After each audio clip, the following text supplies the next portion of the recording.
या कुन्देन्दुतुषारहारधवला या शुभ्रवस्त्रावृता या वीणावरदण्डमण्डितकरा या श्वेतपद्मासना।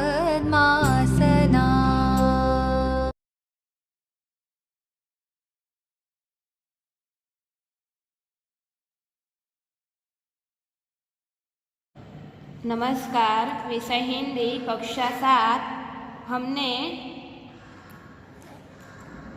काव्य का अभ्यास देखा था, बराबर। 15 अगस्त का निबंध भी देख लिया, अभी उसका स्वाध्याय बाकी है।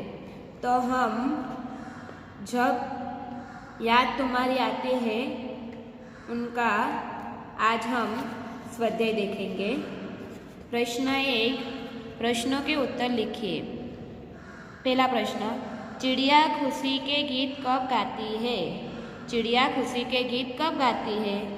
जवाब, चिड़िया बहुत सवेरे खुशी का गीत गाती है। चिड़िया बहुत सुबह सवेरे खुशी के गीत गाती है। दूसरा सवाल, सुबह होने पर प्रकृति में कैसे बदलाव आता है? तो उसका जवाब थोड़ा बड़ा है, ध्यान से सुनना। सुबह होने पर आकाश में तारे छिप जाते हैं, रात का अंधेरा दूर होने लगता है, पूर्व दिशा में सूर्योदय के पहले लाली छा जाती है, पंछी चहचहाने लगते हैं, कलियां खिलने लगती है, फूलों की सुगंध हवा में फैलने लगती है। इस प्रकार सोई हुई प्रकृति जाग उठती है और वातावरण में ताजगी का अनुभव होता है। फिर से एक बार बोलती हूँ। सुबह होने पर आकाश में तारे छिप जाते हैं, रात का अंधेरा दूर होने लगता है, पूर्व दिशा में सूर्योदय के पहले लाली छा जाती है, पंछी चहचहाने लगते हैं, कलियां खिलने लगती है, फूलों की सुगंध हवा में फैलने लगती है। इस प्रकार सोई हुई प्रकृति जाग उठती है और वातावरण में ताजगी का अनुभव होता है। पृथ्वी पर हरियाली कब छा जाती है? तो उनका जवाब, वर्षा ऋतु में धरती को पानी मिलता है, वीरान पड़ी धरती पर घास उगती है, सूखे पौधे हरे हो उठते हैं, पेड़ों को नया जीवन मिलता है, उनके हरे पत्तों की शोभा बढ़ती है। इस प्रकार वर्षा ऋतु में पृथ्वी पर हरियाली छा जाती है। फिर से एक बार, वर्षा ऋतु में धरती को पानी मिलता है, वीरान पड़ी धरती पर घास उगती है, सूखे पौधे हरे हो उठते हैं, पेड़ों को नया जीवन मिलता है, उनके हरे पत्तों की शोभा बढ़ती है। इस प्रकार वर्षा ऋतु में पृथ्वी पर हरियाली छा जाती है।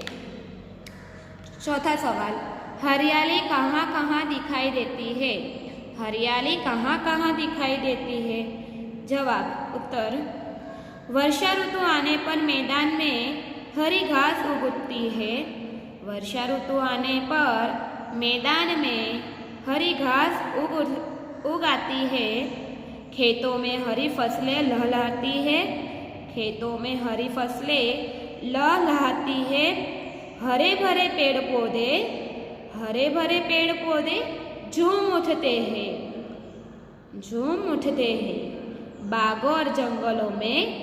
बागों और जंगलों में भी हरियाली की बहार छा जाती है। सूखे पर्वत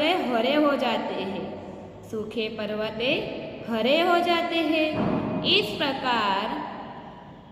इस प्रकार वर्षा ऋतु में धरती पर जहाँ देखो वहाँ हरियाली दिखाई देती है। इस प्रकार वर्षा ऋतु में धरती पर जहाँ देखो वहाँ हरियाली दिखाई देती है। तो ये हुए हमारे स्वाध्याय के 4 प्रश्न। प्रश्न 2, निम्नलिखित काव्य पंक्ति का भावार्थ लिखिए। पहली काव्य पंक्ति, कलियां दरवाजे खोल खोल जब दुनिया पर मुस्कुराती है। कलियां दरवाजे खोल खोल जब दुनिया पर मुस्कुराती है, तो उसका भावार्थ देखेंगे। सुबह होने पर कलियां भी जैसे नींद से जाग उठती है, उनकी बंद पंखुड़ियां खुलने लगती है, वे मानो सोने वाले पर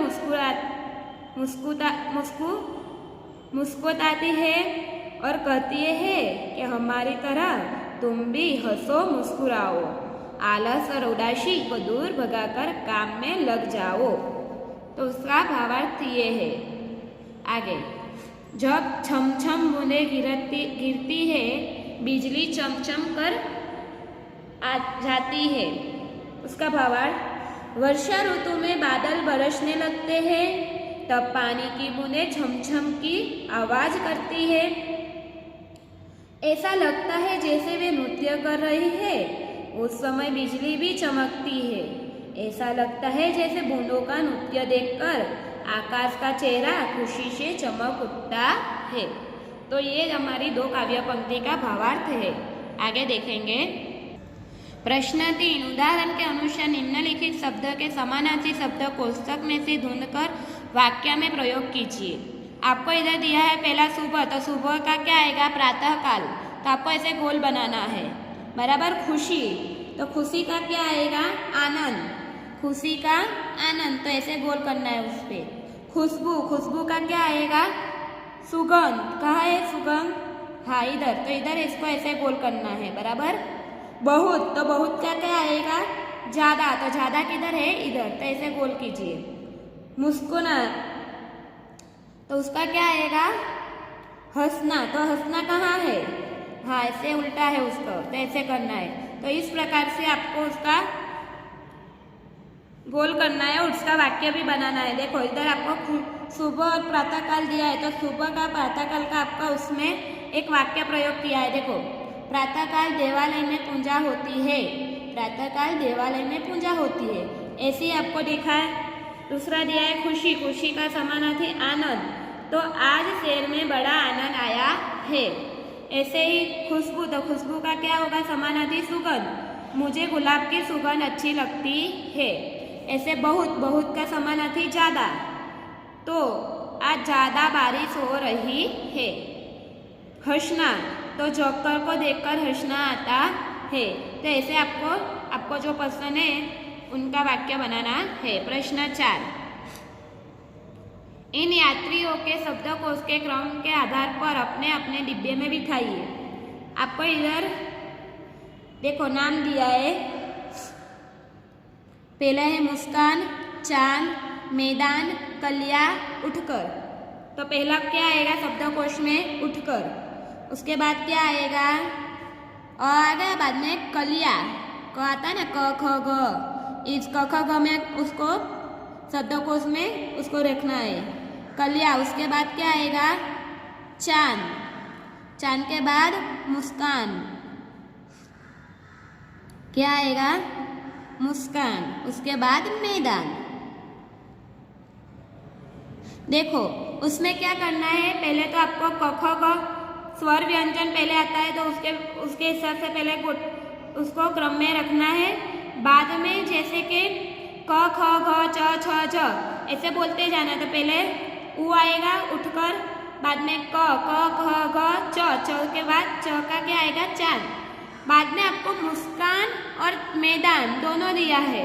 दोनों शब्द तो सेम है, म दिया है, तो उनको कैसे अलग करोगे? तो इसके लिए आपको 12 खड़ी याद करनी है। जैसे कि कने कानो का ऐसा बोलते हैं ना, तो की, कू, बराबर। तो उसको याद करके ये म को ऐसे क्रम में रखना है, बराबर। जैसे कि 2 शब्द, जैसे क से क आ गया, तो जैसे 2 शब्द साथ में आ गया, कमल और काजल। कमल और दूसरा शब्द आया काजल। ये दोनों शब्द है आपके पास, तो ये तो दोनों सेम है, तो कौन सा पहले आएगा? तो 12 खड़ी में क्या आएगा? क, का, की, कू आएगा ना, तो उसके हिसाब से फिर आपको उसको रखना है। तो पहले क्या आएगा? कमल, उसके बाद क्या आएगा? काजल। तो इधर ऐसे ही आपको रसोऊ वाला पहले आएगा मुस्कान, बाद में 2 मात्रा वाला मैदान। तो इस प्रकार से आपको क्रम में रखना है। समझ में आया?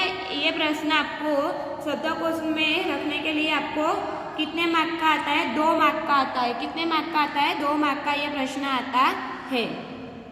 योग्यता विस्तार, इस कविता को कंठस्थ कर प्रार्थना सभा में उसका गान कीजिए। उसको आपको याद करके उसका प्रार्थना में उसको उपयोग करना है। पढ़िए। चम चम, छम छम, खोल खोल, ठंडी ठंडी। उपयुक्त शब्द वाक्यों में है, ऐसे ही अन्य शब्द बनाइए। आपको ऐसे ही अलग अलग शब्द बनाना है। तो जैसे कि टप टप, बराबर, फट फट, आप भी बहुत सारे शब्द बना सकते हो। ढम ढम। तो ऐसे आपको मैंने 3 बनाए, आपको भी 5 बनाने। तो ऐसे आप अलग अलग शब्द बना सकते हो। तो आज हमारा जो काव्य 2 थे, तब याद तुम्हारी आती है, ये इधर खत्म होती है। तो आपको इसका स्वाध्याय आपको नोट में लिखना है। आज का होमवर्क आपको काव्य 2 का स्वाध्याय नोट में लिखना है। अस्तु।